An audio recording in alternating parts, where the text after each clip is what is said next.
काबर घेरी बेरी हासे रे।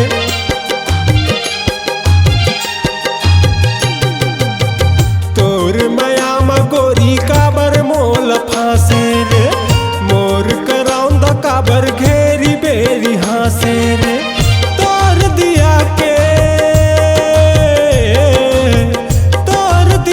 के बना लेना बाती बाती।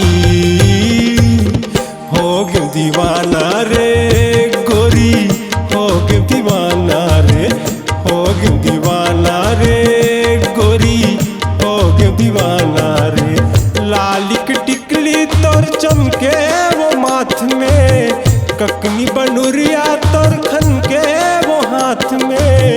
लालिक टिकली तोर चमके वो माथ में, ककनी बनुरिया तोर खन के वो हाथ में।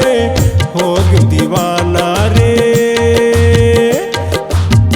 हो गयो दीवाना रे गोरी, हो गयो दीवाना रे, हो गयो दीवाना रे गोरी, हो गयो दीवाना रे, हो गयो दीवाना रे गोरी, हो गयो दीवाना रे, हो गयो दीवाना रे गोरी, हो गयो दीवाना रे।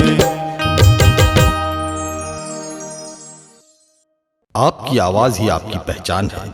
यदि आप अपनी आवाज को एक नया आयाम देना चाहते हैं तो चले आइए मल्टी ट्रैक डिजिटल रिकॉर्डिंग के लिए AVM audio video studio, Khamtarai, Raipur. Mobile number 9301523929 और 7869646201।